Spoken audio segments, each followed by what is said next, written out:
Salut à tous, j'espère que vous allez bien. Nous ça va nickel, on se retrouve avec Julien. Vous avez peut-être déjà vu dans certaines vidéos, il aide pas mal. Ouais, le déménagement. Ouais, le déménagement il a bien aidé. Pour tous les trucs chiants, de toute façon il est là. Tous les trucs lourds. Voilà. Et du coup aujourd'hui on va parler de notre retour sur l'expérience au niveau des coléoptères. Parce qu'on a commencé ensemble en fait, il y a maintenant en mai. Mai ou mars. Oui, même avant. Ouais, même un peu avant, en février. Le mois de mars, oui. On a commencé l'élevage des coléoptères ensemble. Et on voulait vous faire un retour parce qu'en fait on est quasiment au cycle complet, c'est-à-dire que là Julien il a déjà de nouveau des larves des coléoptères qu'il avait eu il y a de ça pas un an, mais bon ça fait quoi, 8 mois à peu près. Un truc comme ça, voilà, donc il a ses premières larves et moi je commence à avoir mes premiers œufs de mes Messinourina. On va vous faire un petit feedback et on va vous dire aussi comment s'y prendre, notre démarche, ce qui nous a plu, ce qui nous a pas plu. On va voir ça ensemble.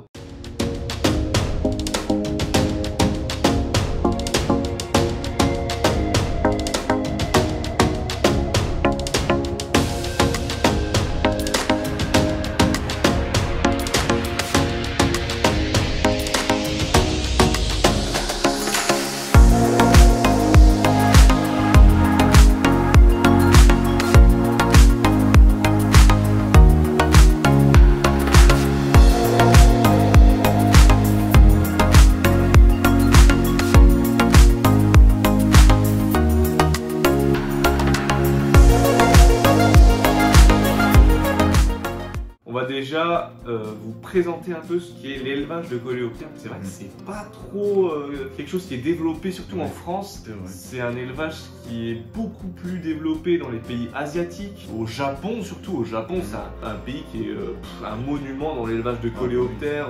Il y a beaucoup de produits dérivés qui viennent de là-bas et qui viennent jusque chez nous d'ailleurs. On a aussi tout ce qui est Thaïlande, vraiment l'Asie un peu tropicale. Ils adorent tout ce qui est coléoptères, mais c'est hyper développé au Japon. C'est vraiment un sport national. Il y a des combats en direct à la télé de coléoptères. Enfin, il y a des compétitions nationales, c'est un truc assez dingue. Du coup, l'élevage des coléoptères, comment ça se passe? Déjà, vous allez acheter une larve ou plusieurs si vous voulez de la reproduction. Nous, on en a pris 4-5 d'un coup. Et aussi de la disponibilité, parce que c'est vrai qu'il y a des sites qui n'ont pas vraiment autant de disponibilité que d'autres. Donc du coup, comment ça se passe? Déjà, vous allez avoir une boîte, en fait, vous allez mettre les larves que vous allez recevoir. Donc ça, il faut faire attention. C'est-à-dire que dans les coléoptères, il y a 3 types de coléoptères différents. On a les cétoines, donc ceux qu'on a débutés, en fait, ceux par lesquels on a débuté. On a les lucanes, donc celles avec vraiment les grosses mandibules sur le devant. Et on a tout ce qui est les dynastes. C'est pas vraiment des mandibules, les dynastes, ça va être beaucoup plus des cornes en fait.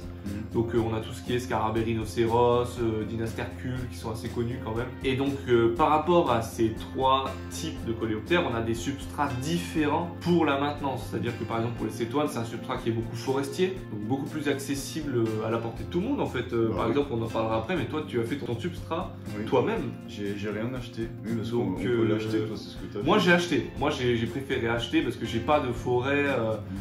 J'habite en pleine ville, donc moi c'est hyper compliqué d'aller en forêt, de prendre un truc. Il faut tout de suite que je prenne ma voiture, que j'aille hyper loin, enfin c'est pas du tout pratique pour moi.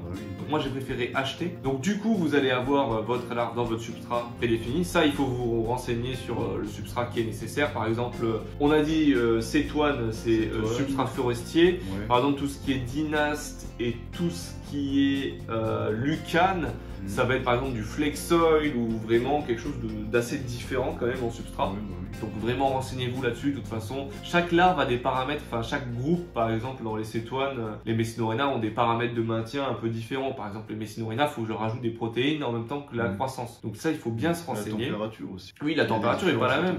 Bien sûr, si vous prenez des espèces un peu tropicales, il faudra peut-être commencer à chauffer avec un tapis chauffant. Alors que si vous prenez des espèces un peu moins tropicales, vous pourrez les élever à température ambiante à partir de 22 degrés. Voilà. Entre 22 et 26. Oui, voilà, nous c'était entre 22 et 25. Bon, mes températures en été ça allait, donc j'ai pas eu de soucis particuliers au niveau de la température, mais des fois il faut chauffer en fait. Donc vous allez avoir votre larve dans un pot où moi au début je les mettais dans des Phonabox en fait que je remplissais de terre. Par contre, l'inconvénient si vous faites ça, c'est l'aération. En fait, le substrat va sécher hyper rapidement, donc tous les jours vous êtes obligé de le refaire. Et je vais vous montrer quelque chose d'assez cool. Moi maintenant j'utilise ça en fait, et donc en fait c'est des pots. De là, c'est par exemple c'est 2 litres, vous mettez une larve par pot. Bon, c'est des grosses espèces, hein. Pour les plus petites espèces, vous pourrez utiliser des pots un peu plus petits. Par exemple, là j'ai une larve et en fait je recomplète. Et vu que c'est fermé au-dessus, ça permet de conserver l'humidité. Donc là, vous aurez beaucoup moins d'entretien au niveau de l'humidification. Alors cette larve, elle a 3 stades, hein, si je dis pas de bêtises, c'est bien ça. C'est ça, ouais. Donc à chaque stade, elle va grandir en fait, elle va faire une sorte de mue, si je dis pas de bêtises. Et après, il y a des différences entre les types de coléoptères. Par exemple, il y en a qui vont faire des coques après, à la fin de ce 3e stade, et d'autres n'en feront pas. Et là, elles vont se transformer en nymphes, donc dans la coque ou hors de la coque. Et dans cette nymphe, en fait, il va y avoir tout le processus du passage de la larve justement au coléoptère.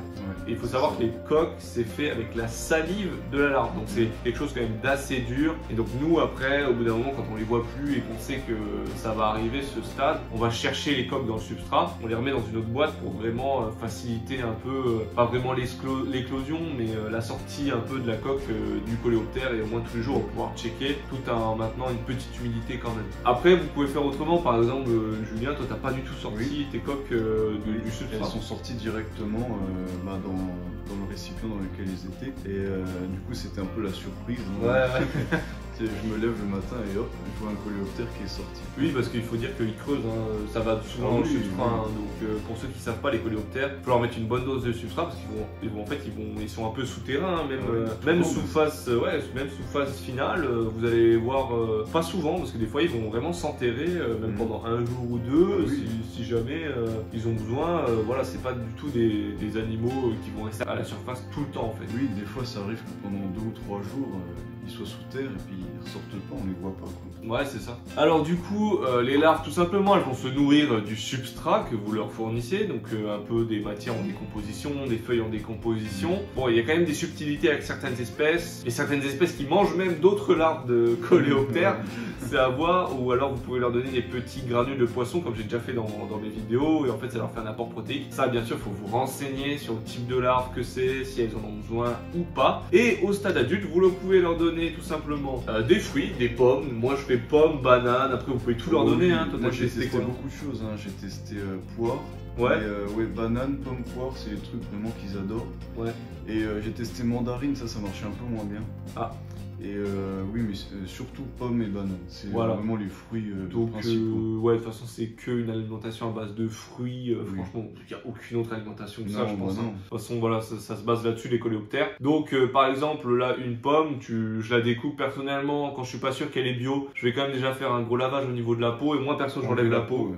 Au cas où, pas qu'ils se prennent des pesticides, bon, c'est pas ouf. Inconvénient et avantage au niveau des fruits, c'est qu'ils vont pourrir assez vite. Ça amène des moucherons. Donc là, par contre, il faut changer le fruit tous les 2 jours à peu près, tous les 2-3 jours. Ouais, tous les 2-3 jours, moi je l'ai enlevé. Je l'ai laissé 3 jours, après hop, je l'enlève. Voilà, donc vous pouvez même mettre un récipient sur lequel vous mettez le fruit, et peut-être après c'est plus simple d'enlever après le fruit et tout. Après, bon, généralement, si vous laissez que 2 jours, il n'aura pas le temps un peu de se décomposer. D'ailleurs, toi tu mets sur une pierre. Oui, moi je mets sur une pierre, et j'enlève. Bon, après, des fois ça m'empêche pas d'oublier, mais généralement ça sèche un peu, j'ai jamais eu trop de problèmes, ça repart dans le substrat. Donc c'est pas un drame, bon, par contre si je les laisse, ça va amener des moucherons. Ouais, donc ça c'est un inconvénient aussi avec l'avantage des coléoptères, c'est que ça amène pas mal de moucherons. Mais on en reparlera après des inconvénients et des avantages.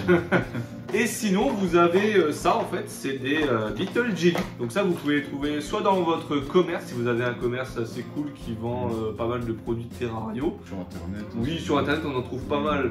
Et donc ça se présente sous forme de gelée qui s'ouvre avec un petit opercule au-dessus. Et ça c'est super bien parce que ça ne pourrit pas. Vous n'aurez pas beaucoup moins de problèmes de moucherons avec ce genre d'alimentation. Et en fait, ça va leur donner des nutriments sur pas mal de temps. Ça va pas leur laisser que 2-3 jours, après ça va pourrir. Là, vous pouvez laisser 4-5 jours, je dirais, jusqu'à ce qu'il n'y en ait plus en fait. Généralement, ils sont assez friands, ça part très vite. Mais si vous laissez 4-5 jours, va pas y avoir de problème. Vous pouvez leur laisser autant que vous voulez en fait. Et c'est ça qui est pratique avec ce genre de nourriture. Pour les adultes, moi, je vais les mettre dans ce genre de boîte. Ça, c'est vraiment des boîtes qui sont grandes.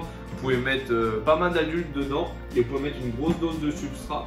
Donc ça c'est des boîtes Ikea, hein. On n'est pas sponsor, surtout pas avec le nombre d'abonnés qu'on a. Mais en gros des bonnes boîtes Ikea comme ça fait largement l'affaire.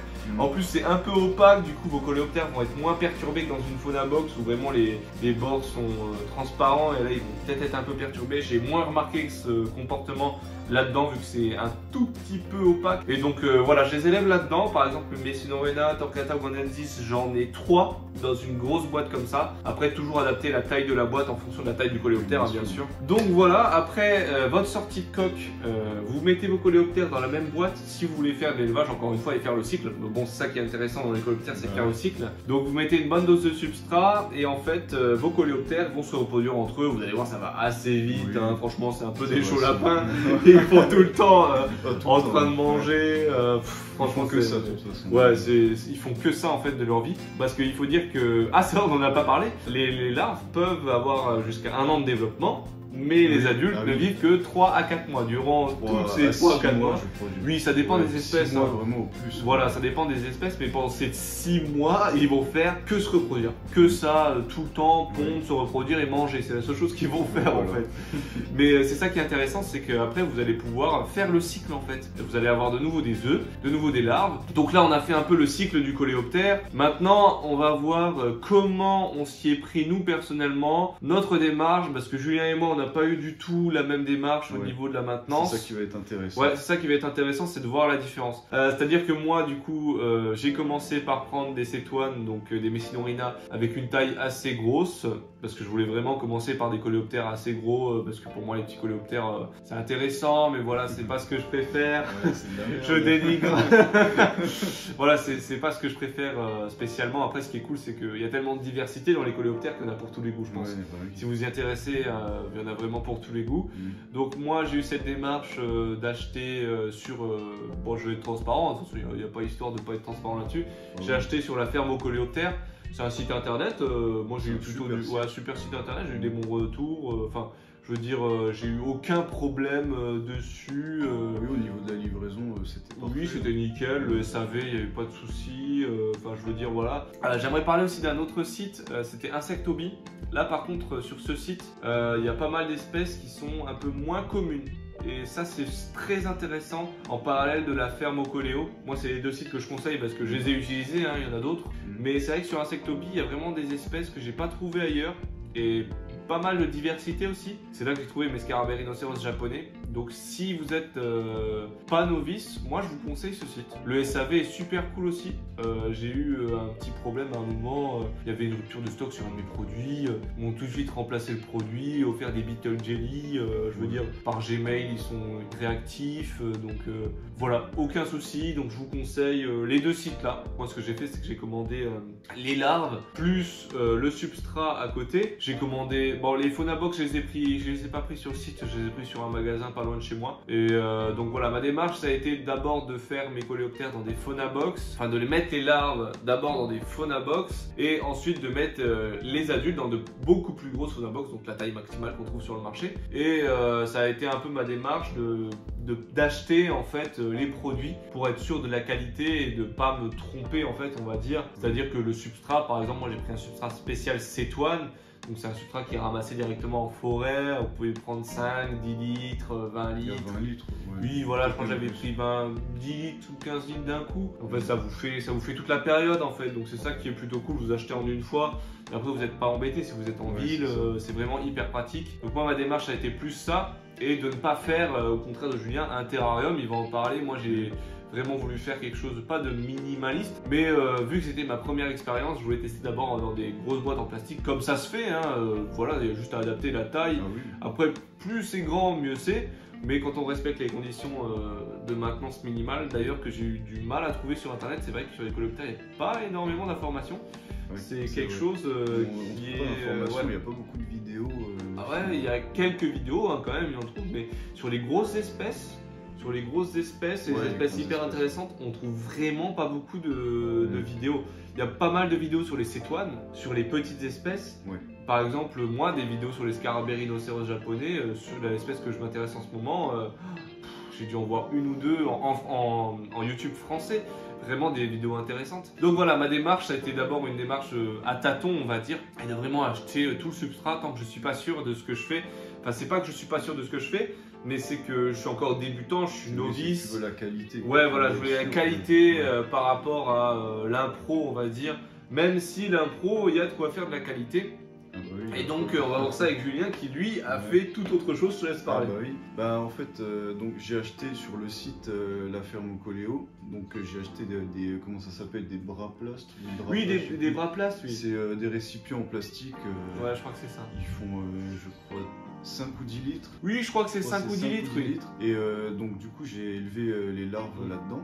Donc déjà, j'ai pas fait comme Ludo. Ouais, donc moi c'était vraiment... moi ce que je voulais en fait c'était vraiment quelque chose d'aéré. Parce qu'il faut dire qu'il y a un gros truc assez chiant à faire avec les coléos. Enfin la partie la plus chiante c'est qu'il faut gérer l'humidité. Ouais. Et ça c'est la chose la plus compliquée. Bon, chiante, bon, après, oui et non, plus, mais je veux dire, c'est le truc que j'appréhendais le plus en tout cas. Voilà, c'est quelque chose que j'appréhendais beaucoup avant de me lancer dans les coléoptères, c'est la gestion de l'humidité en fait. Donc, moi, c'est pour ça que je voulais quelque chose d'aéré pour que vraiment, si j'avais un trop plein d'humidité, que ça soit vite réglé. Et toi, tu as préféré partir sur quelque chose d'assez fermé directement. Ouais, mais j'ai quand même fait, des trous d'aération. Oui, bien sûr. Après, c'était peut-être pas tout à fait suffisant, mais bon, j'ai quand même fait des trous d'aération. J'ouvrais même un petit peu sur le côté. Et donc voilà, donc pour l'élevage j'ai fait comme ça. Et ensuite la grosse différence donc avec toi, c'est que j'ai récupéré en fait un aquarium. Et voilà, du coup j'ai récupéré, donc il fait 54 litres je crois, ou 55. Oui. Et du coup ça fait quand même une sacrée surface. Hein. Ah oui, pour les coléoptères c'est pas mal. Ouais, c'était même plus cassé. Et du coup j'ai mis le substrat.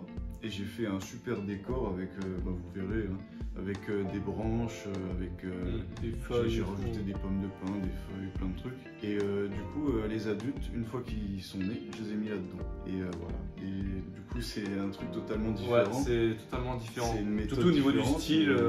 Toi, je trouvais que ouais. c'était super beau, c'était agréable à regarder dans une chambre ou quoi. Ça passe bien en fait, hein, tout simplement. T'avais mis un petit éclairage au-dessus et tout. Ouais. C'était plutôt cool. Et t'as pas parlé de la plus grosse différence entre toi et moi surtout, c'est que moi j'ai acheté le substrat, toi tu l'as pas acheté. Et oui, et ça va être intéressant pour ceux qui ont vraiment pas envie de dépenser. Et si vous êtes dans la campagne par exemple, près d'une forêt. Si vous êtes à la campagne, vous pouvez aller chercher le substrat directement. Les feuilles mortes, le bois mort, j'ai mis beaucoup de bois mort, et oui, et du terreau aussi. Bon, le terreau, j'imagine que surtout si vous êtes à la campagne, vous devez en avoir. Si vous en avez pas, attention à prendre du terreau bio. Terreau bio, oui, bien sûr. Bien sûr. Hein. Après, toi, tu as mélangé quand même substrat forestier du coup, branches, feuilles, c'est ça. J'ai mélangé terreau et feuilles mortes, les bois morts. D'accord. Ouais, donc c'est plutôt pas mal. J'ai fait un gros mélange.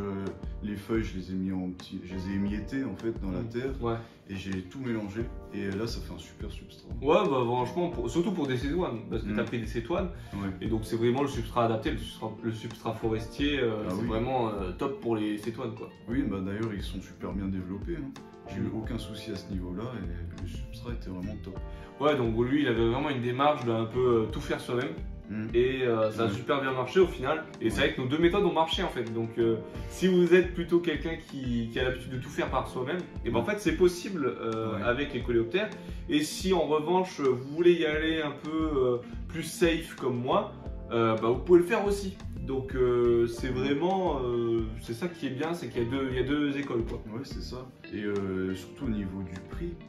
Du coup, moi, le seul budget, en fait, c'était les larves. Ouais.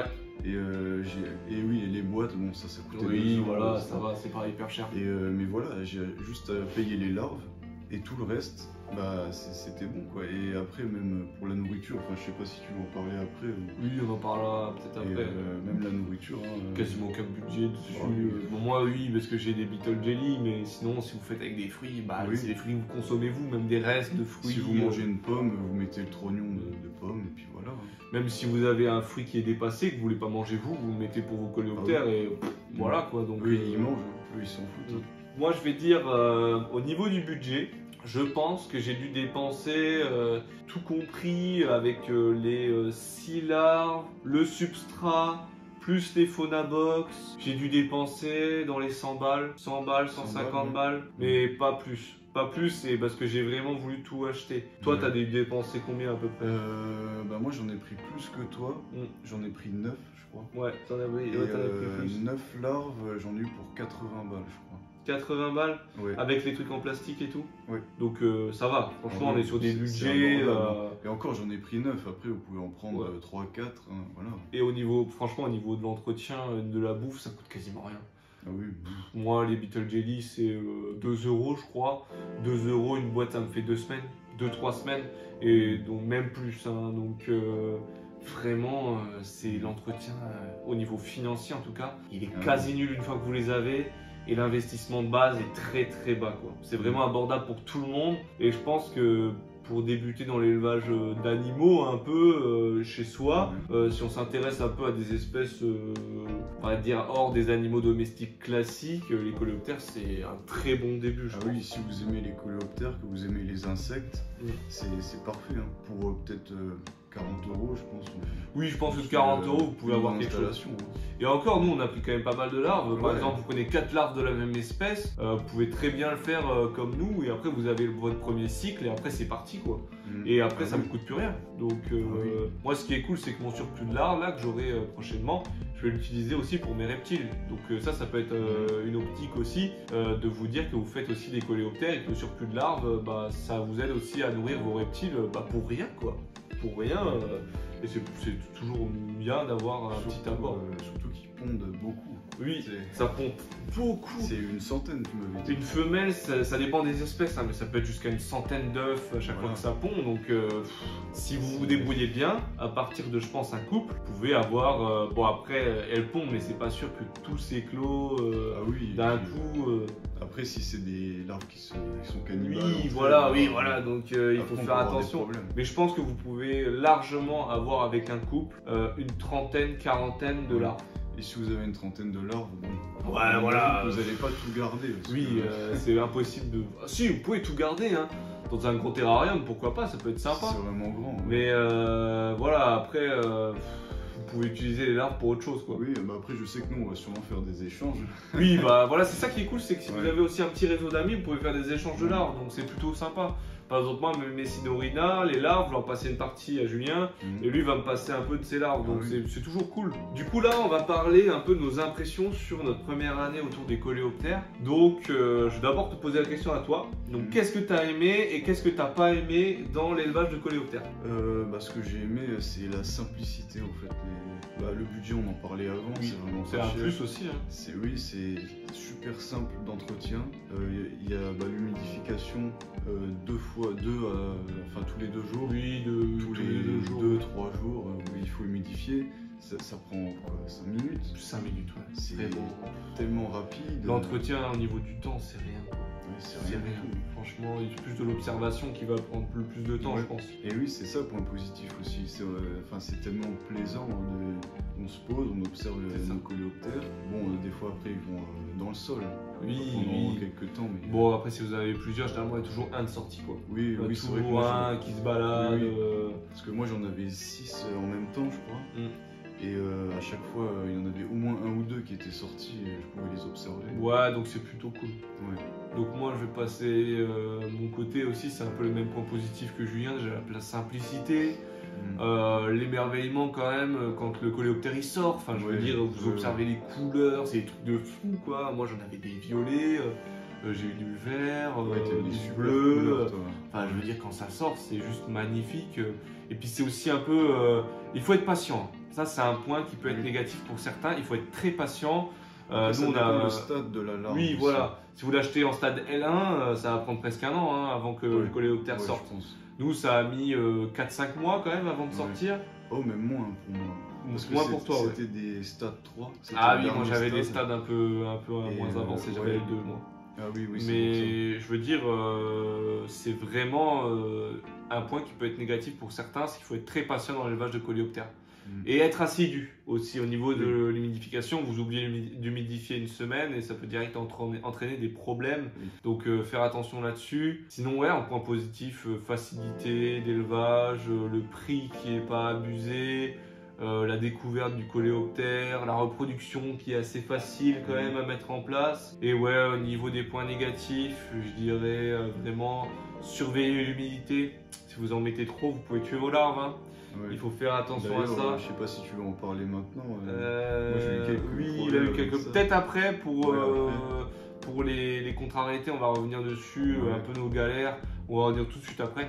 Et dernier point négatif que je dirais, c'est vrai que la manipulation, on ne peut pas trop manipuler et ils ont une grosse tendance à voler. Il faut savoir que les coléoptères ça vole et si vous n'êtes pas habitué, c'est vrai que ça peut te surprendre au début. Surtout moi avec des gros coléoptères, ça fait pas mal de bruit. Donc moi je dirais que c'est quand même des espèces qu'on va pas manipuler. Oui, et puis c'est plus de l'observation. Ça s'accroche au doigt. Enfin, on peut oui, ça s'accroche pas mal au doigt. Ouais, donc, après pour les retirer, c'est compliqué. Et je sais que pour les gros coléoptères, ils peuvent vous pincer en fait entre les plis de leur carapace et apparemment ça fait assez mal. Oui. Donc par contre sur la manipulation, je dirais que c'est plutôt le point négatif. On n'achète pas de toute façon des coléoptères, je pense, pour pouvoir les manipuler. Même occasionnellement, je dirais très rarement, oui, j'ai déjà manipulé mes coléoptères pour les changements de boîte, principalement. Moi aussi. Voilà, mais je veux dire, je vais pas aller les sortir de temps en temps pour faire des photos, oui, bien sûr, de temps en temps, une fois par mois, une fois tous les 2 mois pour voir l'avancée, si ça va bien. Mais je veux dire qu'on va pas les sortir tous les 3-4 jours. Oui, c'est pas par plaisir, quoi. Enfin, oui, voilà. On va pas les laisser se balader sur nous. Voilà, ça. Et puis même ça vole. Je veux dire, vous l'avez sur votre main, il s'envole, même pour lui. Enfin, je veux dire, ça surprend toujours au début, vous savez pas où il va aller, quoi. Donc voilà, c'est vraiment pas des espèces qu'on va manipuler. On a oublié de parler d'un gros inconvénient, c'est les moucherons. Ah oui. Les moucherons. On a oublié de parler de ça. Le truc le plus chiant, on a oublié. On est obligé de le dire. Ouais. C'est vrai qu'on en a complètement zappé. Mais en fait, le truc, c'est qu'avec le substrat forestier qui va être humidifié, vous êtes quasiment sûr à 100% d'avoir des moucherons. Oui. Ça peut être assez chiant. C'est pour ça que moi, j'ai eu des problèmes avec mes Phonabox. Vu que c'était ouvert, les moucherons un peu allaient dans ma pièce. Donc, c'est pas dangereux, ça fait pas de bruit. C'est pas dérangeant. Après, c'est un peu chiant. Oui, voilà, c'est ça. Sa maison, quoi. Ouais, c'est un peu chiant. Donc c'est pour ça que moi j'avais investi dans une boîte avec des couvercles maintenant. Je sais qu'il y en a qui mettent des collants en fait sur les boîtes pour empêcher les moucherons de venir et de sortir. Ouais. Mais c'est vrai que ça c'est assez envahissant, je dirais c'est un des plus gros points négatifs pour l'élevage de coléoptères. Oui, c'est vrai que c'est un peu chiant. C'est un peu chiant à la longue, ouais. C'est la seule chose qui est un peu... Ouais, seule chose sûre. Après vous pouvez mettre des attrape-mouches, tu sais, les trucs collants, là je sais plus c'est quoi le nom. Oui. Ou alors mettre une coupelle avec de l'eau avec du miel mélangé, ça va les attirer, ça en tuera pas mal déjà. Bah après ça, perso, ça a pas hyper bien marché. Bah tu vois, moi au contraire, ça a super bien marché. J'ai mis du miel avec un peu d'eau et j'en avais pas mal dedans de retenu. Donc du coup les galères, je te laisse d'abord parler. Oui, alors en fait c'est quelque chose, moi j'ai pas fait très attention, mais il faut vraiment faire attention, c'est l'humidification. En fait j'ai fait ça machinalement tous les 2 jours. Oui, parce qu'en fait il faut dire que je vais changer de matos pour climatiser, c'est ça. Voilà, et en fait ça envoyait plus d'eau. Et c'est con, hein, mais du coup machinalement, je mettais la même quantité qu'avant et au bout d'un moment je me suis rendu compte qu'en fait c'était trempé. Ouais, c'est trop humide. C'était beaucoup trop humide quoi, et faut faire attention à ça.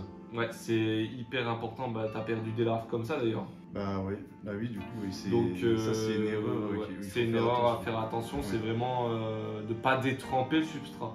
Faut humidifier un petit peu quoi, d'un côté et puis. C'est ça, ouais. Ce qui est bien, c'est d'humidifier que d'un côté pour permettre à la larve de choisir un peu l'humidité. Moi, j'ai eu une larve que j'ai perdue malheureusement. Je saurais pas trop vous dire pourquoi. C'est vrai que l'humidité, j'avais fait attention, c'était pas non plus détrempé. Mais bon, après, ça arrive. C'était sur ma Messinori naoberturi kirchneri. Donc une espèce qu'on trouve pas souvent. J'avais pas beaucoup d'informations dessus. Mais j'en ai qu'une sur les 2 parce que j'en avais acheté 2. Il y en a une qui s'est développée parfaitement. Mais c'est vrai qu'il y en a une qui est morte en fait du jour au lendemain. Bon, franchement, j'étais dégoûté quand c'est arrivé. Mais voilà, ça arrive, c'est les débuts. Après, faut se dire que c'est quand même des animaux, des fois il peut se passer des choses qu'on peut pas comprendre forcément. Hein. Certains sont peut-être plus fragiles. Voilà, c'est ça. Après, voilà, le plus important c'est d'apprendre de ses erreurs. Et après, j'en ai perdu aucune par la suite. Et toi aussi, après par la suite, ça a été. Oui, après ça a été. Donc voilà. Et puis ce qui est bien, c'est que pour la suite, ça nous servira un peu de leçon entre guillemets. Après, voilà. comme j'ai dit, on apprend de ses erreurs. Il vaut mieux faire les erreurs maintenant et puis après on corrige. Oui, voilà, pour les plus grosses espèces, les espèces un peu plus délicates, c'est vrai que c'est toujours mieux quoi. Alors, une question, du coup, par rapport à ces premières années, est-ce que toi tu vas continuer l'élevage de coléoptères? Ah bah oui, bien sûr que je vais continuer. Déjà, j'ai mes Stéphanorina qui se sont reproduits. Ouais, qui ont pondu. Oui, et j'ai des tonnes de larves. J'ai dû rajouter de la terre. En fait, mon installation s'est transformée juste en tas de terre. Parce que j'en ai vraiment beaucoup. Donc déjà, j'aurai cela. Et en plus, je pense que je vais prendre d'autres espèces. Je sais pas encore exactement lesquelles. Mais je pense des balaises. Ah, ça va commencer à taper dans du lourd. Du coup, pour moi, je vais continuer aussi. Là, il faut savoir que j'ai racheté des larves. J'ai racheté une petite espèce. J'ai un petit trou de mémoire. Je pense que c'est des Dichronorina. Aussi, une espèce différente de la tienne. Oui, parce qu'il y en a plusieurs. Oui, il y en a plusieurs. Il y a des variétés. Voilà, il y a pas mal de variétés d'espèces. Et j'ai acheté une espèce qui me fait rêver depuis longtemps. C'est des scarabées rhinocéros japonais. Donc j'ai acheté 4 larves, là pour le moment ça se passe super bien. Elles sont à L3, elles devraient arriver d'ici je pense début 2022, mi-2022, je vous montrerai tout ça de toute façon. Et je pense que je vais continuer, surtout j'aimerais bien taper dans des Lucanes. Et pourquoi pas des Dinas Tercule, du Goliath. Bon, c'est vraiment des grosses espèces. C'est vraiment des très grosses espèces, mais c'est vraiment ça qui m'intéresse dans l'élevage de coléoptères. Et je vais continuer mes Stéphanorina en parallèle dans des boîtes comme je les ai montrées. Avant de finir la vidéo, Julien, j'aimerais te demander pourquoi c'est intéressant là si tu devais parler à quelqu'un qui n'est pas dedans mais qui state. Pourquoi c'est cool de se lancer et pourquoi il devrait ne pas hésiter à se lancer dans le coléoptère? Ah bah si vous êtes passionné par les insectes, il faut essayer. Il faut se lancer, vraiment, c'est pas cher du tout, surtout l'espèce, les Stéphanorina, ceux que j'ai pris, ils sont vraiment pas chers, je crois, ils sont à 4 €. Et vous avez même des coléoptères à 99 centimes la larve, enfin je veux dire ça coûte rien. Hein. Vraiment ça coûte rien du tout, c'est hyper pratique, si vous habitez à la campagne, le substrat vous le prenez dehors, vous n'avez pas besoin de l'acheter. Vous prenez des feuilles mortes, vous prenez du bois mort. Niveau budget, c'est nickel. Niveau entretien, ça demande peut-être 5 ou 10 minutes tous les 2 jours. Ouais, faut juste être régulier, être patient en fait, c'est juste ça les grosses qualités qu'il faut avoir. Faut pas oublier, et surtout, il faut être patient, je pense que c'est le truc le plus important. Oui, c'est le truc le plus important, ouais, clairement. Si votre larve est en phase, en L1, oui, il faudra attendre au moins 9 mois, je pense. Ouais, je pense 10 mois au moins. Après, ça dépend les espèces, mais dans tous les cas, ça prend pas mal de temps quand c'est au stade larvaire L1. ouais, c'est clair. Après, en L3, moi, en 2 mois, ils étaient nés. Hein. Ouais, 2-3 mois, ouais, ça dépend à quel stade il est dans le magasin, quand vous l'achetez et tout, mais généralement quand vous achetez en L3 ça va assez vite, il faut être un peu moins patient on va dire. Et voilà, la patience, et puis franchement si vous aimez ça, allez-y. Hein. Ouais, clairement. Et moi si je devais conseiller, je dirais que c'est quelque chose de super passionnant déjà, c'est gratifiant quand même, quand vous arrivez à reproduire, à voir les coléoptères qui naissent. Ah oui, quand vous êtes occupé pendant 3 mois de larves et puis vous voyez l'insecte qui sort. C'est vraiment cool, enfin moi je le conseille aussi à tous ceux qui statent. C'est vrai qu'il y a quelques points qui sont négatifs, mais les points positifs ils viennent largement surpasser tout ça.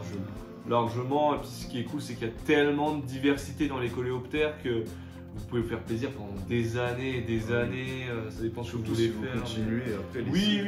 Mais ce qui est cool, c'est de faire un petit réseau d'amis qui s'échangent des larves et du coup, en fait, pour rien du tout, avec des échanges, vous pouvez vous faire des coléoptères nouveaux chaque année et avoir vraiment pas mal de diversité. Donc c'est plutôt cool. Et moi, ce que je fais aussi en parallèle, c'est que je fais un peu de l'entomologie. Donc quand j'ai des coléoptères qui meurent, je les mets dans de l'alcool en fait. Et après, je les étale sur des toiles ou sur des cadres entomologiques. Et c'est vrai que ça, c'est un superbe aspect pour donner une seconde vie à vos coléoptères. Donc voilà, en fait il y a plein de choses à faire et franchement moi je vous dis allez-y, foncez et franchement je pense pas que vous regrettez et donc non, franchement nous on regrette pas du tout. Non, moi franchement je regrette pas. Si vous aimez les coléoptères, vous aimez les insectes et si vous avez de la patience, je vois pas pourquoi vous vous lancez pas. Allez-y. Allez-y, voilà. Bon bah voilà, je pense que c'était une grosse vidéo, gros dossier info. Je pense qu'on va vous laisser là-dessus. J'espère que ça vous aura aidé et que ça vous aura motivé à vous lancer dans l'élevage de coléoptères. Si vous avez des questions, n'hésitez pas à les poser en commentaire, on va y répondre. Et voilà, Julien, encore merci d'avoir été là pour partager l'expérience. C'était un plaisir. Voilà. Donc voilà, n'hésitez pas à liker, à commenter et à partager la vidéo, hein, ça fera toujours plaisir pour la chaîne et le développement. Abonnez-vous à la chaîne. Merci. Allez, on se dit à la semaine prochaine. Salut à tous.